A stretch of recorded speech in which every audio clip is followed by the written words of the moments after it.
Hello and welcome to another episode of Dawncast. I'm Dai Lee. So today's guest is Minh Bui. From Vietnam to the world, let's unite to fight Corona is a catch cry that is coined by Minh Bui's single. He's also known as Minh Beta in Vietnam, but he's transformed his popular 2011 single Vietnam Ơi into Let's Fight COVID, the official anthem endorsed by the Vietnam's Department of Health. The song also highlights Vietnam's amazing success story with keeping COVID-19 virus contained. In addition to his musical talent, Bui is a very successful entrepreneur and businessman with Beta Cinemas and Beta Media. So welcome to our Dawncast program. Minh, do I call you Minh Beta or Bui? Minh, what's the correct It's address? it's up to you. I'm happy if you call me Minh Beta. I think that's fine. You're more known as Minh Beta, so I'll call you Minh Beta. So thank All you. right. So look, your original song Vietnam Ơi was already a huge success, I believe, in Vietnam after its anthem-like connection with the success of the under-23 Vietnam football team in 2018. Is that right? Yep. How did Yep. this happen? How did it become such a great hit? I wrote the song back in 2011. That was when I was getting ready to go to America to do my MBA. So I got into Harvard to do my MBA there, and I got really emotional at that time because I didn't know whether I would return to Vietnam to work afterwards or not. I felt like maybe after my study I would want to stay back in the US and continue my career there. So I got really emotional, and they said that I wrote the song and I released it. It was my first single ever. Oh, And people loved it, right? People loved it, and they I think I got a lot of success out of it initially, but at the same time the song continued to grow in people's hearts, and even until this day the song is still heavily played in different channels, and especially when there are public events. People love it. I think the reason why people love it is just because I wrote that without any intention of making it a hit. Like oh. I just wrote it because I felt like those are the words and the emotion that I want to convey, and it's more like a tribute to my country. Mm. And then, but you came back. So you didn't stay in the US. You came back to Vietnam. Yeah, I did. After my study in 2014, I decided to go back because I felt like there are so many things in Vietnam that I can do to contribute and to build a career here. And so I went back to start a cinema chain. Back then in Vietnam, the That, cinemas are usually very expensive. yeah, yeah. And ticket price were like $4 or $5, and that is quite expensive for a lot of Vietnamese people who do not have high incomes. So Mm. I felt like with 100 millions of people and a lot of people who are having middle or low income, is such a big market to tap into, and so the idea of affordable cinema concept came into my mind, and I decided to pursue that idea. And fast forward today, I'm running a chain of 13 locations, and we recently closed a funding round with a Japanese fund to expand further. So I'm living my dream. Wow. Well, we'll come back to your cinema chain, but let's go to the reversion of Vietnam Ơi. Yeah, yeah. And you reversioned that to say, let's fight COVID. And I believe it has continued to take the world by storm with nearly 11,000 views since it was released in April. How did this come about? How did you revision it? So the new version actually got 6 million views Whoa. on YouTube. Yeah, Okay, that I was think the wrong you're checking the wrong the link. wrong Like link. there's so Whoa, many sort no. of like copycat versions of it. The main version got 6 million views on YouTube, and I think on a local platform on Zing, it got like 30 million views or something, and it reached the top chart for a few weeks. Um, yeah. So that song, that is like my second single. Basically, I after the first song Vietnam Ơi came out, I didn't really pursue my singing career so much, and then COVID happened, and then I have to close all my cinemas. I didn't know what to do, and things came to a halt. Um, and so I get my music career a try. So I thought a lot about what I can do at that time, and there were not many things I can do given the situation. But the idea of rewriting the song to sort of push out a message for the general public came into my mind when Genkovi became so popular. The other song of Vietnam that the artist rewrote the lyrics and push it out and sort of like try to convey a message about washing hands. So that idea came into my mind, and I was like, okay, so people love my song Vietnam Ơi, and it has such a positive message to it. Why don't I use it and try to sort of make it useful for the public? That is the only thing productive that I could do at that time and given the situation. So that's what I did, and luckily the government got on board with me. They decided to endorse the project officially.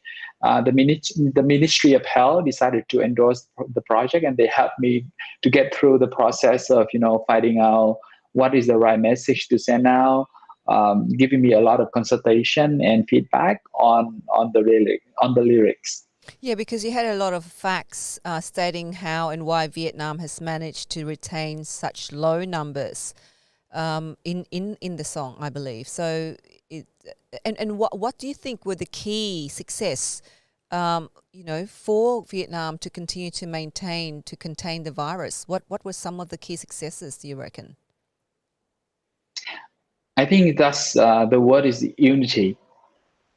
We were united in a way that we all believed that we could do it.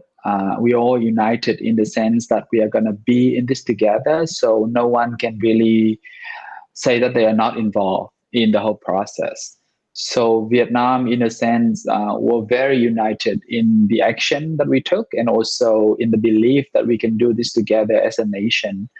And we trust in our government, and we trust in the officials, and we trust in the actions that were taken by the government. And also we took responsibility ourselves to be a part of the whole effort of fighting COVID. And I think what happened showed that the unity helped us to get through.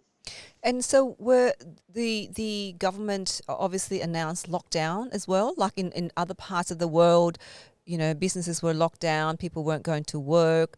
A lot of businesses really, as you mentioned, like we'll talk about your cinemas later, but you had to shut down as well. So a lot of the businesses had to shut down as well in Vietnam. Yeah, we had to completely lock down the nation for a few weeks. So for businesses like mine, we had to close for even much longer period. I believe that we had to close for months. And there were times when we couldn't get out the house, when we had to stay inside, no activities at all. It was difficult. As I believe in Australia as well, you guys also experienced that. So it was difficult. It was not easy. So it takes a lot of courage. It takes a lot of faith, and it takes a lot of determination for everyone to be able to sort of follow through with all that. So how did the government enforce social distancing? And I believe they had the military amongst various communities. Was that right? Yeah, but I don't think military was the key component. I think it's more about making sure that people know the right message and making sure people understand how important it is to play a part. And I also think, with the songs and with all the information that the government is providing for people, people got the message. And we know that we are not a wealthy nation. We don't have a lot of resources to fight with COVID if things escalate and became the point where it's out of control. So we knew that, and the government knew that, and the people here knew that. So we, as a whole, we took action early, and we understand the the consequence otherwise. So I think that helps. What I think in Australia, I can't remember the figure, but we had just over about 100 deaths. In Vietnam, what were the numbers? What were the figures that you heard or you would be aware of? Because obviously, working with the Department of Health, who endorsed your song and the message that you were sending out, you would be aware of the figures in terms of those who were Yeah, infected and those who died as a result of COVID-19. I believe the total number of people who got infected were in the range of about 300 something, and no death. So no one dies from this so Mm. far, Do you, and hopefully it's gonna stay that way. yeah, you know what? I mentioned to somebody. I said, "Oh, I'm going to speak to somebody in Vietnam," and apparently, there was no death in Vietnam. They said, "Oh, they're not telling us the true figures. They're hiding it." Do you think that's the case? I mean, like, surely if you had somebody who died as a COVID-19, everybody would be talking about it. I think it's impossible to contain that sort of information because nowadays, people will have Facebook and they can quickly update people around them, anything that is suspicious or could happen around here. So it's not possible to contain that sort of information, I believe. And there's no incentive for the government here to do so because they need to build trust, especially now. I know that there are times and there are situations when people question certain information that any government would give out, but in this particular situation, by working with the Ministry of Health, I can have that confidence that people in the government in Vietnam understand that it's time to make sure that they build trust within the community, within the nation, to make sure that any information they release is accurate. Because they understood that that is the only way that we can together fight this. Because if there's any sort of mistrust, then it's going to be impossible for the government and for the nation to march together if something gets out of control. Was there a backlash within the community or in the country from people when the government got really put down very strict measures, no social, in terms of social distancing? Were there a public backlash at all, or people kind of took it and understood it and listened basically to the government directives? There were no sort of backlash or major outburst of anything violent or crazy. I don't think that happens here. Did you have any? I don't know if you've seen it in Australia. We had people rushing to the supermarkets to hoard toilet rolls. Did you in Vietnam experience any such hoarding of people, panic buying? Any panic buying in Vietnam? I think at the beginning there was some panic buying for face masks because people were worrying that they're not going to be enough face masks for them to get through. And but then because we produce a lot of things here ourselves, so even with face masks we have such a high supply, like a very large quantities of supply for people to be able to sort of get what they want. So quickly people realize that they don't have to do that. In the beginning, people were quite panicking, and they rushed to the pharmacy to try to buy as many face masks as possible, and they were hoarding, and they were like trying to sell it at high prices on the internet. But then quickly, only a few days after that, they realized that there's no need for that, and then I think that sort of died down, and then people learned from that. So and then I think after the first few weeks, there was some sort of mild panic buying of rice and all the essential food items. But then the same scenario happens. People started to realize that, hey, we have so much rice in the country. we are the major exporter. Rice, yeah. So there's no need. I mean, for basic supplies, I don't think Vietnam has any concern in that sense. Well, at So least so they that's weren't. our that's the lucky thing for us. At least they weren't going out rushing to buy toilet papers. Yeah, we could not really understand it.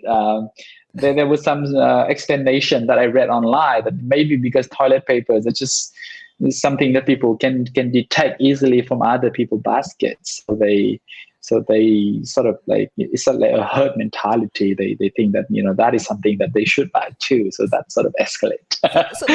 So when you heard about that, were you kind of really kind of curious, kind of like amazed at why people would be hoarding toilets? Were you a bit surprised? I mean, anyone would be, right, and that's why I try to read about it, and that's why I hear that sort of explanation.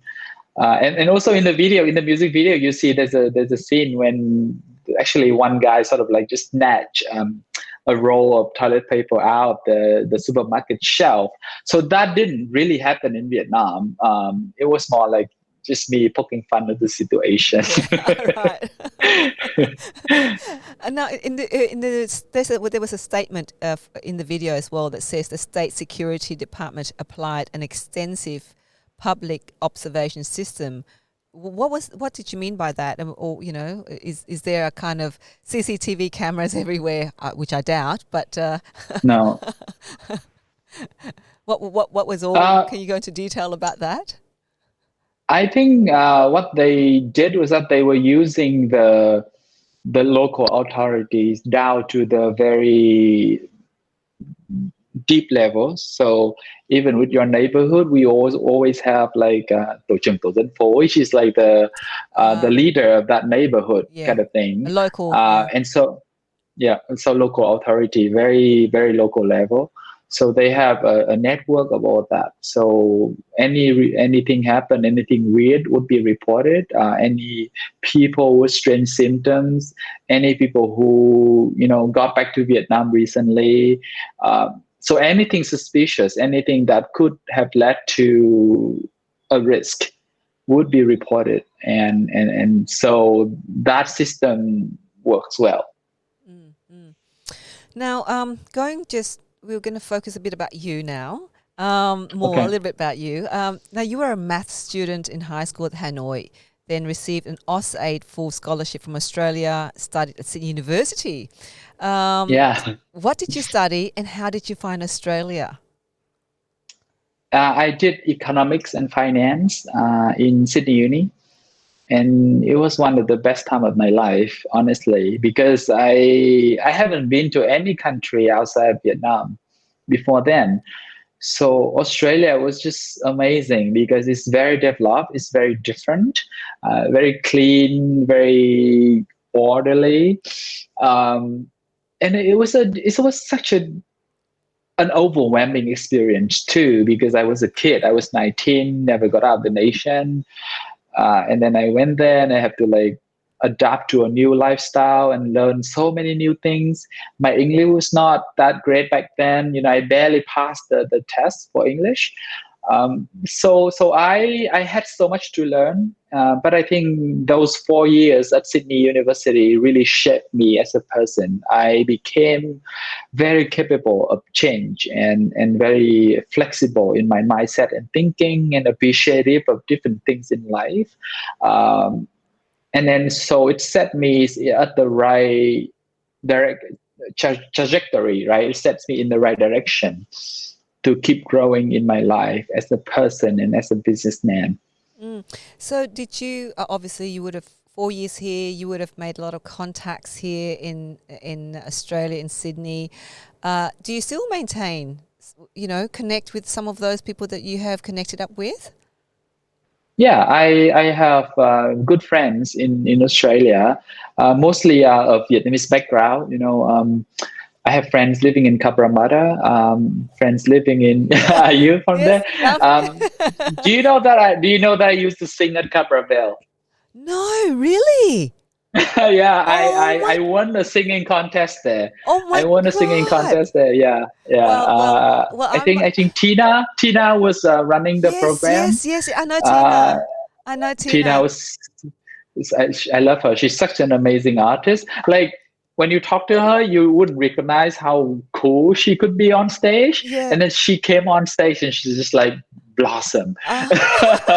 It's amazing to see her in action. Well, just to let you into a little, not a secret, but that's Cabramatta. Cabravale is within the state seat or area of Cabramatta, where I am Mhm. an elected councillor, which is at Nghị Viên. Just Yeah, yeah wow. for that's a Vietnamese word for councillor, guys. So I'm Yeah, elected at local level. As you know, in Australia we have 3 level of government, and I'm at the local level, and my aim is state and then federal. But so Cabravale is within the Fairfield Council area where I'm an elected councillor, and my aim is to get into the state level, which is the state parliament. So nice. I hope you come back and Congrats and good luck. yes, well that's it. You might have to do a song for me. Oh yeah, Yeah, yeah. yeah, yeah. I hope when COVID is over, I can come back to Cabramatta and go sing in Cabramatta. Would Maybe I'll sing you a song. Yeah, would love to. Would love to. I can't wait for that. So Right. yeah. So where did you go after Sydney? After Cabramatta, I'm sure nothing else compared to Uh, Cabramatta. so I finished my study from Sydney University, and because I went through a scholarship program, so I couldn't really stay. And also, I kind of want to go out and explore the world more. So I went to Singapore to work for 2 years as a commodity trader. So I worked in finance and trading. And then after 2 years, I left the job to go back to Vietnam to start my first business, which is a chain of donut stores. Yeah, Doco Donuts Yeah, Cake. yeah, Doco Donuts Wow, and Coffee. Jane. Wow. How did that come about? What made you go into a donut chain? I love donuts, by the way, but I know it's very fattening. Okay.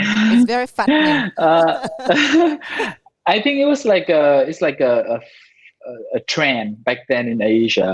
There were so many donut shops popping up in Singapore and Malaysia back then, and I thought a lot about what I wanted to do with my life. And after 2 years in Singapore, I felt like I'm not fit for a corporate job. I wanted to do something more creative because there's this artistic side of me that want to create all the time. So I didn't really feel that happy with my job at the company in Singapore. So I left the job and then I tried to decide to find something to do. And then I saw a lot of these donut shops and people were queuing up for them, and it got me curious. I was like, why are people buying these simple cakes that could be made easily at such a high price? So I thought a lot about that, and I kept learning about the idea, the concept, and what they're selling is not just the cakes, but what they're selling is a lifestyle. And I thought, okay, this is new in Vietnam. No one did it before. It's very cool. The younger people would love it.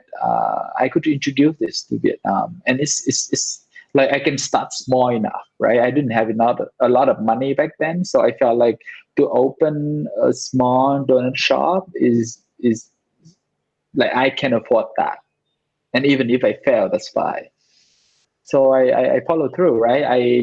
I applied for a job working as a baker in a donut store in Singapore Uh-huh. to sort of learn the tricks and like learn how to make it and all the techniques behind, because I don't have any background in baking or anything whatsoever, but I want to learn, so I jumped into it, and then I learned, and then I got some connection in Singapore who helps me to learn more about the business. So I went back to Vietnam and set up my own, and I scaled it to 6 stores after 3 years. Wow.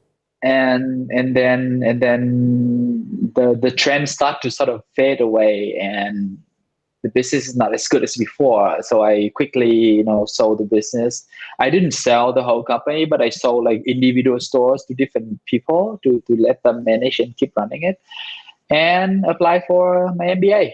Yeah. So you then went to Harvard. Is that right? Yeah, In I yeah 2014. Yeah. I luckily got in my dream school. Harvard has been my dream school since I was a little kid. You know how being a little kid in Vietnam, going to a good high school in Hanoi, you hear a lot of stories about, this guy and that girl went to this amazing school, and Harvard has always been like, the best of the best, right, in Yeah, the our mind. prestigious. That's right. Yeah. So it's always been it's always my dream school, and I try my best to apply for it, and then I got in. So dreams came true, and then it's Wow. just like pack my bag and go. Wow. It must have been very difficult for your parents, though. Like you constantly leaving. And I know what But they're Vietnamese happy parents. that I am. Yeah, they're happy that I am living my dream, and they're happy that I'm doing something inspirational for the younger generations in Vietnam to look up to. I think that is very uh, rewarding for me and for my parents. Mm.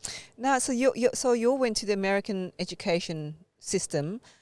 So do you think, having been to Sydney University and studying it in Australia, what is the comparison between the two societies in terms of the education systems as well? How did you find? Mm, I think so. I went to Harvard Business School, which is the business school within the Harvard University system. It's very different, even in comparison with other American schools, because you know uh, I did my MBA, which is a master, so all the classes were case studies. So we don't have a lot of lectures. It's Right. mostly just case studies. So we would read a lot of cases on different companies, different business problems, and then we would go to class and sort of just discuss it out, learning together and listening to other people's perspectives. And so it's a very different experience compared to even other American schools. Um, and so it's not comparable. It's not the same thing. And also, I went to Sydney University to do my undergrad. So those were a lot of lectures, and I was learning a more diverse set of subjects compared to now, just business and also very practical in a way. What about the societies that you were learning from? How different were those two societies? So when I was in Sydney University, I was very, in a way, integrated into the society in Sydney. But Harvard is weird because it's a bubble. You are in Cambridge, outside Boston, and everyone around you are students. Uh, and we would go to school in the weekdays, and then on weekends we would just team up and get out of the US. So we would be in the Dominican Republic one weekend, and then even Cuba the next, and Oh, just it's crazy. wow. It's a very weird experience in a way, because we started um, So you weren't to kind of, see. so you weren't, Yeah, yeah, we in terms of in the American way of life, you weren't very embedded in it, or not embedded, but integrated into it. As you said, in Australia, you were kind of part of the university, but you're also part of the community. And like you go to Cabramatta as well, but yeah, but yes. in Harvard, did you go to an equivalent of Cabramatta? It's, Where would it's, that be? it, Orange County? Orange it has to County? be in Orange County, Yeah, which is like the other side of the country. yeah. Um, it's just different, and I think at Harvard, people like me and my friends and my classmates, we started to see that we are not there to be in America. We are there to be in the world, and we are there to find solution and to find ways to change the world. So we become completely global So you in be that sense. an international citizen, or from an Yeah, international a student. global citizen. Mm, mm. Mm. So Wow. so that is really something that changed me as a person. I started to see less borders, and I see the world as one place. And maybe right now what I'm trying to do is like to solve certain problems in Vietnam, because I have advantage here. I have connection. I understand how things are here, but it's not like I'm going to limit myself to only solving problems of Vietnam. I'm going to try Come to Australia and solve some of the problems we've got here. We've got plenty, I tell you that much. I don't know about that. I mean, I would love to come back and visit Australia. I actually did last year. I went back to Australia and have a trip, and I loved it there. Um, I mean, there are problems anywhere, right? There are Yeah. problems here in Vietnam. There are problems in the US. Yeah. I think what matters is how we choose to solve those problems that are within our control, and to understand that life is beautiful because there are different sort of manifestations of different things, and there are good and bad things all the time, and they exist together, and so accepting that is also a part of growing up, but at the same You time speak trying my to language. You speak my language, Demin. You speak my language. yeah. The world is, with all of its ups and downs, the world is still a very beautiful place that we need to acknowledge. And really, as you said, there are solutions to problems. It's about how to work together to find solutions to those problems rather than living in our own little bubbles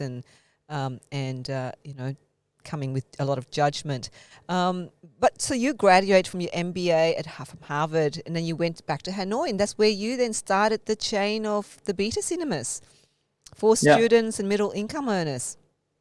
Yeah. Yeah. So I saw a big opportunity, and that's why I came back and started the first cinema.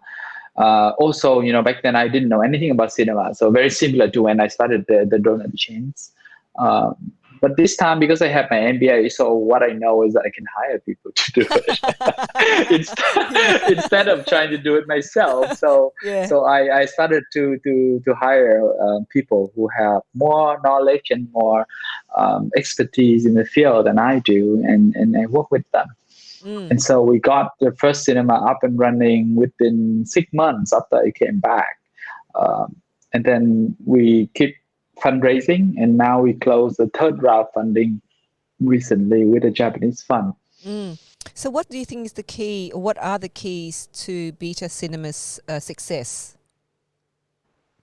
I think the key is that we serve a demographic that were before underserved, and so that in itself is a blue ocean. We didn't compete directly with all the other players in Vietnam at that time, and so we meet those demands ourselves, and we were the best service possible for those demographics, given the pricing and the location that we operate in.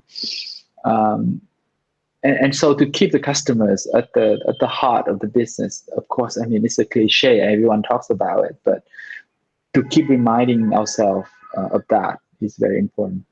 And you mentioned earlier that COVID has really also impacted the cinema business as well. How are you overcoming some of those challenges, the COVID-19 challenges for Beta Cinemas? What are you doing in place now? Because are people coming out to watch the movies again, or are you? What's happening in that space in Vietnam? So we can reopen our cinemas already now, but the traffic is not as good as before. I think traffic is only like 1/4 of what it used to be. And also like the movie lineups are not good because, a lot of studios just hold back on their releases and push back the dates. When we had to close our cinemas, it was really difficult because we had no cash flow. And a lot of costs, like fixed costs, are still there, and we still have to pay interest for the bank and all that. So cash flow was super difficult, and my team got really panicking, and we didn't know whether we can survive COVID or not. But there's a word that I keep telling everyone: anything in life, any business can only exist because of one word, which is fate, right? So I met up with the bank and talk to them about how things are going to be with the cinema industry after COVID. So I have to make sure that every people involved in the business, one way or another, or either my employee or the bank or the investors or the landlords, I have to make sure that everybody knows that COVID is only temporary. The human race is going to be able to to solve it one way or another. We will get through it. Maybe it will take some time, but like it's not going to be there forever, and we'll get back to somewhat like a new normal state. Um, so once I make sure everybody understood that, we work together to find solution. So maybe the bank can sort of push back the debts of interest payment. The landlord can allow us to delay our rental or even waive the rent in certain periods of time. My employees even, like they themselves actively ask for a reduction in salaries. So everybody work together to make sure that the company can survive. And I think that is the only way. And so faith is so important, because just if any party do not have that faith in the business or in me or in the team or in the future of the cinema industry or in the economy at large, then it's not going to work. Mm. And so that's how we got through it, right? Like, by building that trust within ourselves and within each other, and look to the future and understand that COVID is only temporary, and what we have to keep in mind is to look forward, and then we can get through. And do you think you managed to convey the importance of having faith? Having faith in yourself, having faith that that you will pull through, and getting the bank or getting the landlord to say, having the faith in this business to pull through. Did you manage to bring that faith to that discussion?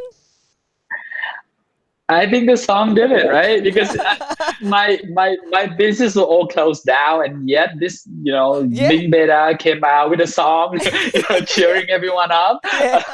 So I think that sort of energy just explains itself, and so everyone's can sort of feel that energy, and the song. People in Vietnam can feel that energy everywhere. If you were in Vietnam, you would hear that the song was played heavily on the radio. If you go to the supermarket, it's played everywhere. If you call someone on their phone, the ringtone would be by default the song. Wow. so You can't so escape it it. was. It was there. It was there everywhere. You can't escape it. Was that right? Yeah, it's haunting. But I think that energy is something that people can feel, and they can see that, okay, even in those difficult times, I can still gather my strength and gather my positivity to sort of come up with a song that can cheer people up. So I think that sense of faith is proven, and they can sense it, they can feel it, and then one by one, it's like a snowballing effect, right? Like you see more and more of it, and it becomes stronger and stronger, and I use that to convince my Japanese investor as well. Initially they didn't feel like they want to go through with the investment, Yeah, because I but was going to eventually say. we convinced them. Yeah, so you were able. So despite COVID-19, you were able to raise your third round. Yes, $8 million. We complete the negotiation before COVID, and then we finished, like we were finishing up the documentation, and then COVID happens, and so there was some reconsideration because of COVID, and so yes, you can imagine, the business was going through difficult time, cash flow was difficult, the expected investment was going to come in, but then there were questions about it. It was a dark point. It was a low point for me and for the business, but then now looking back, I think the only thing that could save myself and the company is the mentality, is the attitude, is the positivity that I have to restore within myself first, and that become the ignition, that sparkle, that sort of uh, translate into other people's minds, and I can spread that energy. Um, among the circle, and then we got to the point where I can right now say that we are okay. And I have no doubt your family must be backing your journey and all what you're doing. They're probably behind you 100%. Is that right? I wouldn't say 100%. Sometimes Let's my not quite. parents are like, "Why do you have to work so hard? Why do you have to like push so many things? Why do you know like it's okay, you got enough. Yeah. You don't have to try so hard." Yeah. Sometimes, but because you know parents sometimes they just want their kids to be happy, but then I'm surprised being happy. I'm surprised your parents didn't say to you, you should have been a doctor or a lawyer. Do they say that to you sometimes? No, Oh, good. they just want me to be happy. That's all. But uh, I think as I grow up, they started to see that being happy means different things to different people. Especially for me, I'm such an ambitious person, and whatever I want to do, I always think about the impact of what I do. And so they started to understand that my happiness is also about being able to work hard and to contribute and to create an impact. And even if that means that I have to work a little bit harder, or if I have to like stress out sometimes, that is also a part of my happiness. Being stressful is being happy. Yeah, it might sound weird, Yeah. but this is the right dosage of stress. Yeah. Uh, I think having a little bit of stress, not too much, and also having a positive attitude about stress is also a part of being happy. Mm. What's your advice, do you think? I mean, you've gone through the process of setting up businesses and knowing when to wind down and with the be it a cinemas have to shut down during the COVID. So you've seen a lot of the lows as well in business. What would the advice you would give to people who are experiencing those lows moment when you think, well, can I survive this? Especially now with a lot of businesses that are questioning, should they close, should they stay open, what should they do because of COVID-19? Because there's still there's no light at the end of the tunnel yet. Yeah. Especially in Australia, I don't know what's like in Vietnam. But yeah, what do you think people should think about and what people should do to maintain that spirit to continue on? I think the way to think about it is that there are always the best decision that can be made given the time and the information that we know. And sometimes waiting out is also a decision. So if we do not have enough information and we have to wait out for more information, that's fine too. That's also a decision.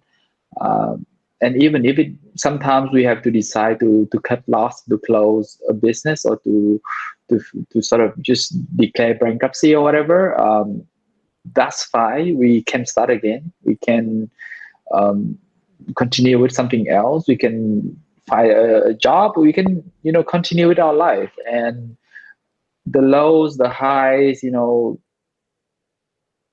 how I view it is that it's part of the process of us becoming.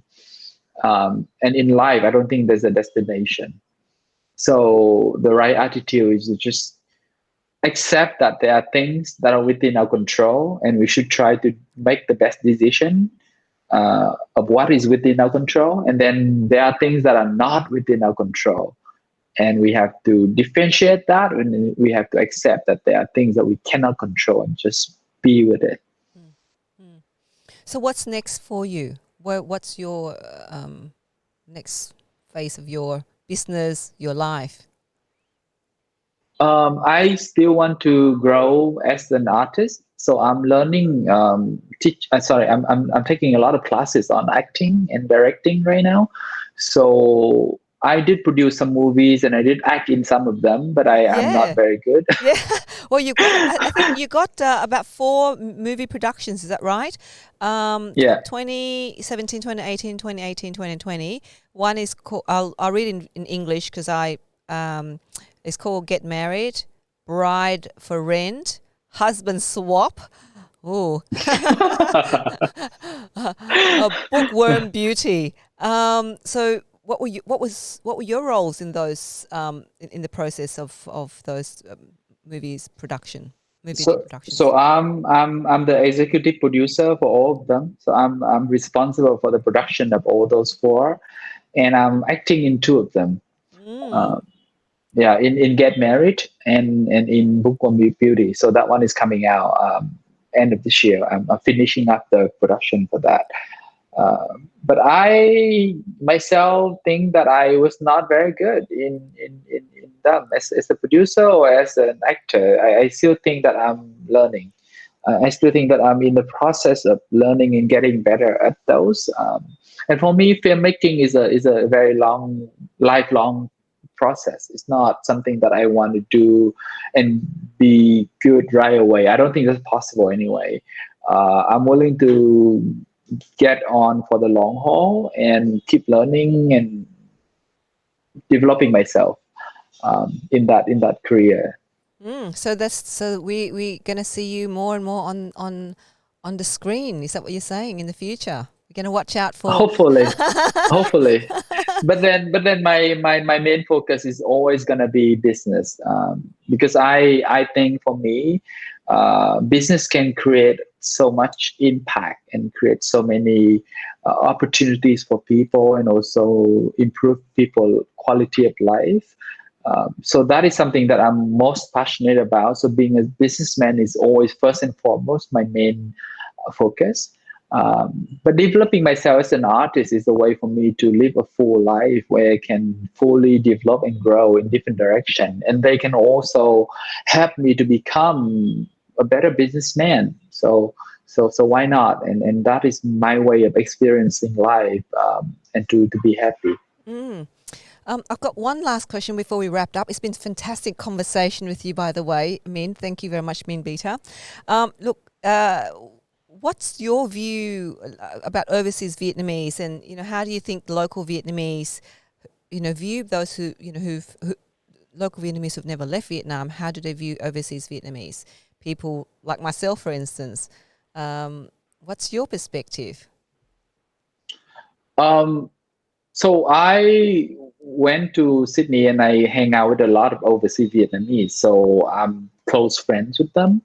So I understand that we might have different political views on what happened and also on what is happening right now in Vietnam and outside of Vietnam. But what I understand and what I realize is that it's okay to have different views on things and still be good friends, as long as we have the same value system. We respect each other, and we have the desire to learn about each other's views and perspectives. We can always be good friends and even do business or be partners. So that's my view. And for a lot of Vietnamese people who have not been outside of Vietnam or who do not have the exposure to Vietnamese people overseas, their understanding is more limited. And a lot of their perception about Vietnamese overseas is to maybe twin up Paris by night, Yes. because that is the most popular Videos. show outside Vietnam that people here watch, and, Yeah. and so they have only a glimpse of that. And I don't think they have any strong notion, to be honest, because it's just not in their life. Mm, mm. Mm. Okay, well, look, on that note, it has been a very insightful conversation, very inspirational listening to you. I just feel, it's amazing what you're doing. So thank you so much for giving us the time to share what Min, cinemas, Beta Cinemas, Min Beta, and the whole things that the work that you're doing in Vietnam. So thank you very much. And I hope to see you Thank you. in Sydney and in Cabramatta. Thank you. I hope that I can come to visit Yeah, soon, yeah. once COVID is over. Or if you ever go back to Vietnam, let me know. We can hang out. I'd love to. I'd love to. Don't you worry. I'll reach out to you. because Okay. there's so many things that I think we align in terms of making an impact, and yeah, for me it's about connecting, Vietnamese like yourself with Vietnamese like myself, and how do we create that bridge? It'd be great to, especially that there are business opportunities. I believe that we have not been able to really tap into, that we can do better between Awesome. people like yourself and people like me. So thank you. Thank you. Okay. And let me take a photo with Yes, you in the screen so I can lovely. write a story for my feed. Okay, thank you. Smile. Smile. How do I look? I can't see. You look good. Thank you. Thank you. So It was fantastic talking to you. same here. So stay on the screen. So that was Min Beta, and joining us from Vietnam. I'm Dai Lee, and you've just been listening to Dawncast here. If you like stories like what you've just heard, please make sure you click the link and subscribe to Dawncast. Or if you know of stories such as what you've just heard, like Min's sharing with us, send us an email and introduce to them, and we'll hopefully ask them to be on Dawncast. So that's it from me. I'm Dai Lee. See you next time. Bye. Bye.